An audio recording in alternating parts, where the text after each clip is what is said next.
आमदार सुरेशभाऊ खाडे यांच्या मागणीनुसार म्हैसाळ उपसा सिंचन योजना सुरू करण्यात आली। सुरुवातीला या योजनेमधील 14 पंप सुरू केले होते, मात्र आता सर्वच पंप सुरू करण्याच्या सूचना देण्यात आल्या आहेत, अशी माहिती जलसंपदा मंत्री राधाकृष्ण विखे यांनी दिली।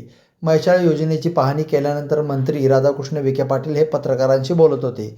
यावेळी आमदार सुरेशभाऊ खाडे, आमदार गोपीचंद पडळकर, माजी खासदार संजय पाटील, ज्येष्ठ नेते दीपक बाबा शिंदे, राजेंद्र नागरगोजे, बेडगचे सरपंच उमेश पाटील आणि सरपंच तानाजी पाटील उपस्थित होते। पावसाअभावी आणि धरणांमध्ये पाणीसाठा कमी असल्याने गेल्या महिन्यात गंभीर परिस्थिती निर्माण झाली होती, मात्र सध्या वारणा आणि कोयना धरणामध्ये 60 ते 70% पाणीसाठा उपलब्ध असल्याने परिस्थितीत सुधारणा झाली आहे। या पाण्याच्या माध्यमातून तलाव आणि बंधारे भरून घेण्याचे नियोजन करण्यात येत आहे। म्हैसाळ योजनेतील अनेक पंपाचे आयुर्मान संपले असून जत तालुक्यातील आणखीन 25,000 हेक्टर क्षेत्र सिंचनाखाली आणण्याचे उद्दिष्ट आहे। त्यामुळे विद्यमान पंप बदलणे किंवा कमी खर्चात त्यांची कार्यक्षमता वाढवणे शक्य आहे का, याचा अभ्यास केला जात आहे। या संदर्भात तांत्रिक अधिकाऱ्यांना 8 दिवसात सविस्तर अहवाल सादर करण्याचे निर्देश देण्यात आल्याचे त्यांनी सांगितले। अहवालानुसार पुढील निर्णय घेऊन योजनेची क्षमता वाढवण्याचा प्रयत्न केला जाईल, असेही त्यांनी स्पष्ट केले।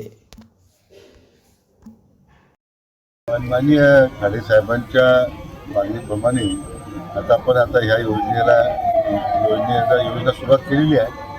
आता प्रथमतः 14 पंप सुरू आहेत। आता सगळेच पंप सुरू करण्यामध्ये सूचना दिलेल्या आहेत, त्यामुळे लाभ क्षेत्राचे जे तलाव आहेत, बंधारे आहेत, त्याच्यानंतर पाणी करून देता येईल।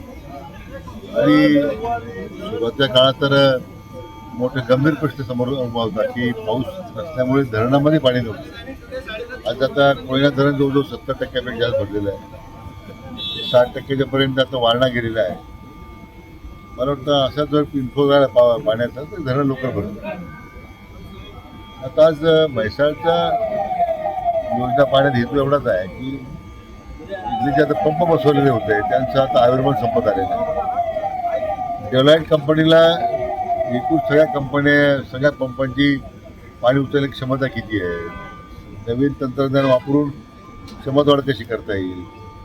पुन्हा या म्हैसाळच्या वरती विस्तार योजना जी आणखी 25,000 एकराची तिला पाणी द्यायचं आहे, मग ते पाणी कसं आपण देऊ शकणार आहोत, जी गोपीचंद पडळकर साहेबांची मागणी आहे। असं एकूण त्याला विचार करता सुद्धा मी धावती भेट दिली याला की जर अधिकाऱ्यांना तो अहवाल मी पुढच्या वेळेस बोलवलं आहे प्रेझेंटेशन करण्यासाठी, पण आपण त्यामध्ये तातडीनं पावलं उचलली पाहिजे आणि म्हणून पुढच्या 8 दिवसात तो अहवाल येतो आमच्याकडे आणि आपण मग कारवाई करू।